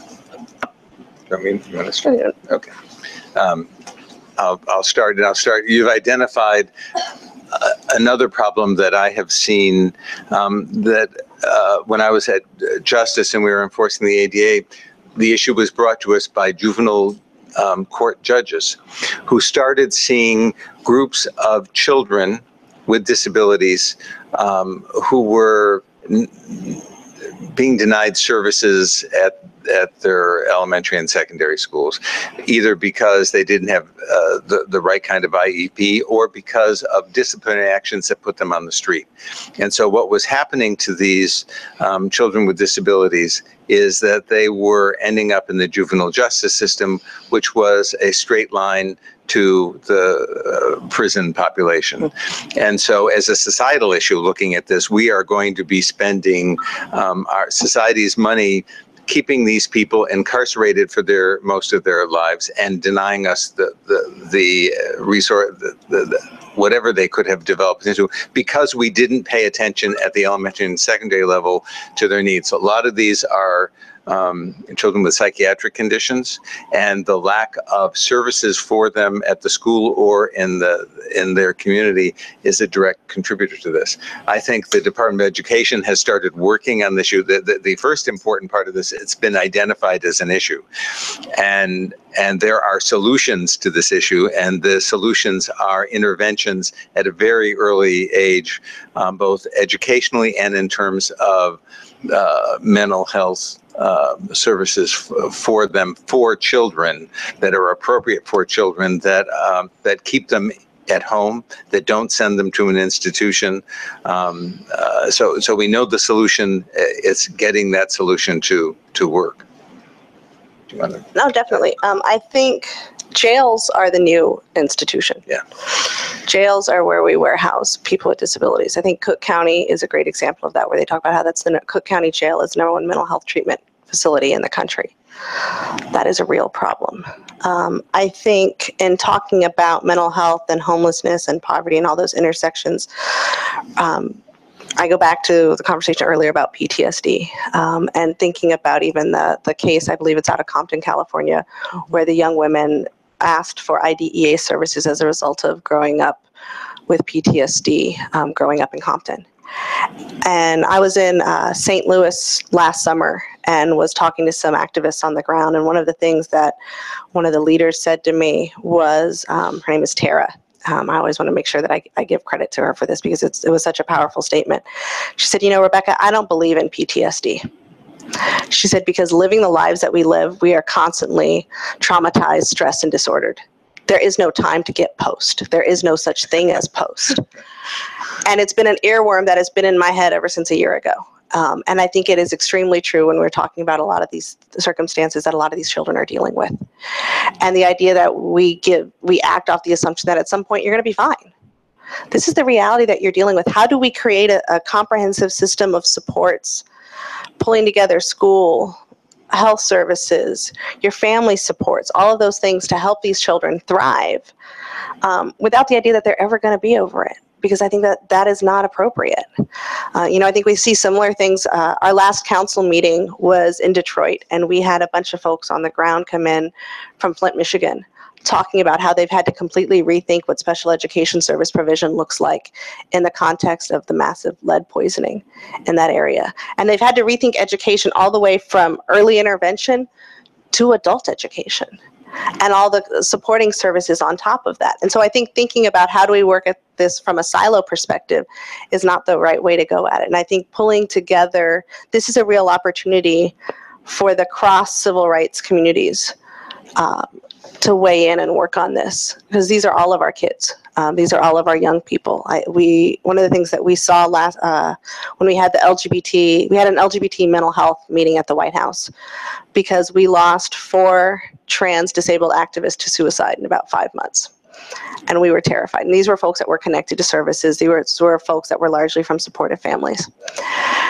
And we realized from the disability community side that we couldn't fix it by ourselves. And so we reached out to our colleagues from PFLAG and from GLSEN and from the LGBT Task Force, and from other organizations to say, how do we save our kids? And let's put away, we're not going to deal with I love them, we're not going to deal with our elders' baggage of, well, back in the ADA, you said this about our law and we're still mad about it, and get off our yard and whatever it is. But how do we... You're not looking at John while you say that. I was very purposeful in that.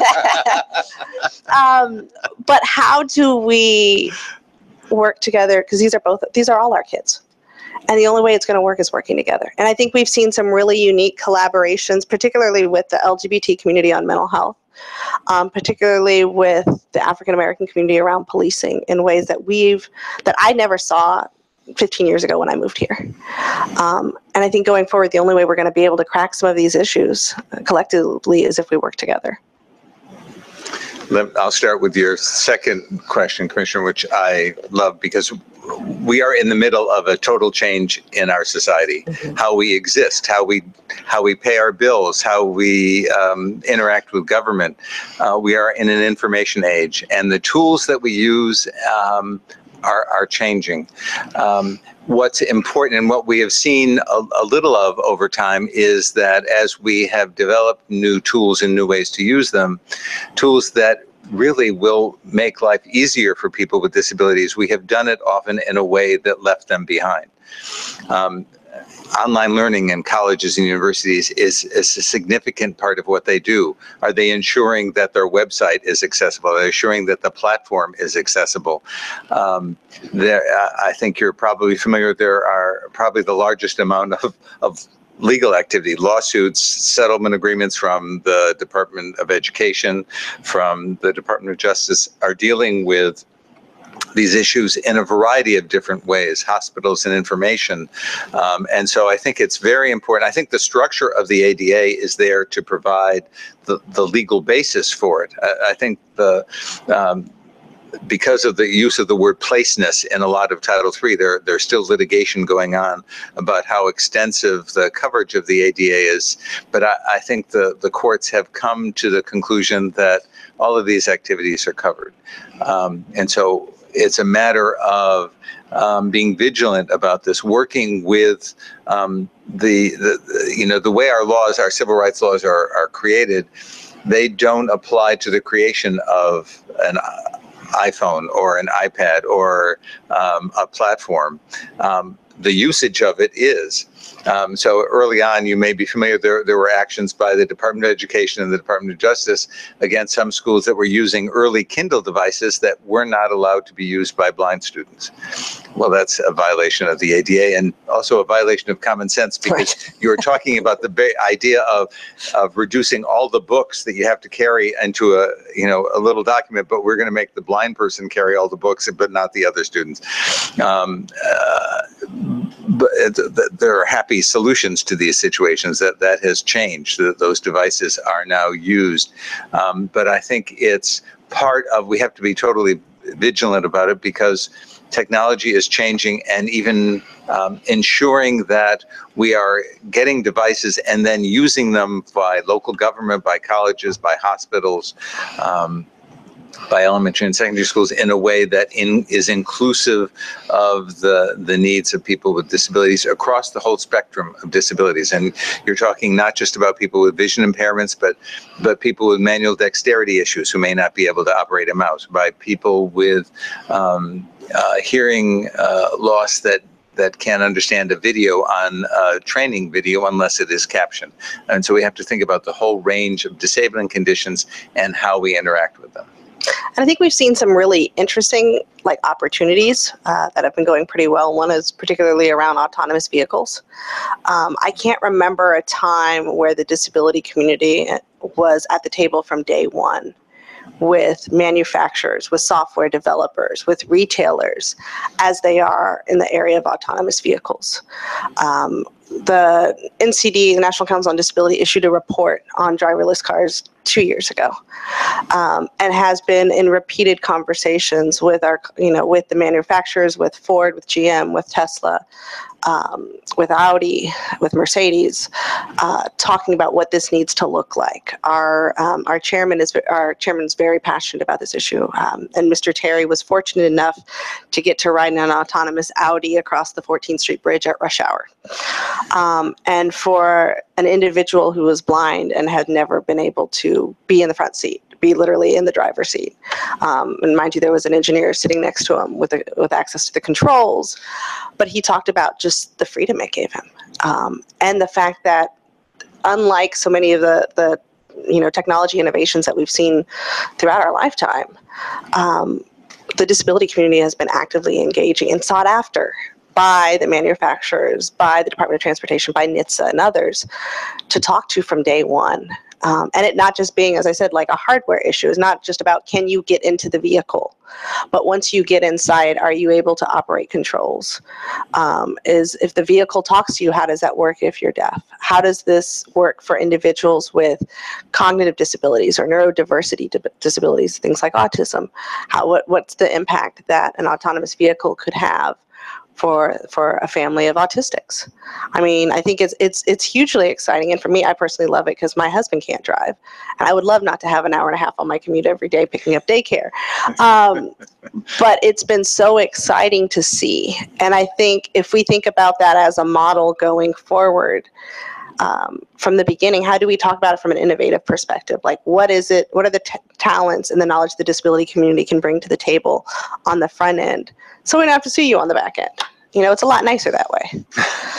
So that actually leads to my question for you, Mr. Wodat. That I share your view that the ADA has been transformational in the United States, and I'm deeply grateful to you for your part in the architecture of that transformation.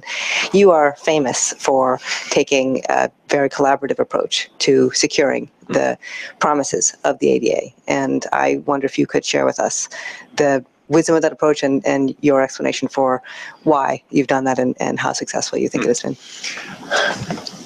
Well, that's a very interesting question. I'll have to. The way I look at this, the civil rights laws are a blueprint for where we're going as a society. A lot of people look at them as, you know, we're going to sue people to get something done. I think what's important with these laws are compliance with the laws. I've worked in civil rights since 1969. And I know that even if that's your view, it's a very small percentage of the work that is going to get done. If we are trying to change the way America does business, whether it's for women, whether it's for, for people of color, people with disabilities, we have to be broad in our thinking because we're seeking compliance and voluntary compliance, getting people to understand what the law requires and what benefits are for them, are a way to achieve the civil rights laws voluntarily. And I'm an optimistic person, and I have a very optimistic view of this country. And my experience with working with businesses is that they understand what the requirement is and why it's there and what their benefit is, and they have support for doing it, they will do it. Sometimes they need a little helping hand. Sometimes they need more than a helping hand. But I think enforcement plays a very strong part in that because it's the stick that makes the carrot work. But I think our goal is really giving equal opportunity to this great country that we have for everyone in it. And we have to use all the tools that we have. That's why I talked about the technical assistance aspects of the ADA.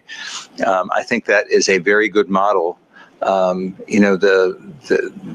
its writ large, there's something called the Job Accommodation Network that is funded through the Department of Labor that provides assistance to employers and to people with disabilities about what works on a job site. So an employer confronted with an employee who has a new disability or an applicant, they can go and get information about how it will work, what it will cost, how they can do it, how they will work with other employees.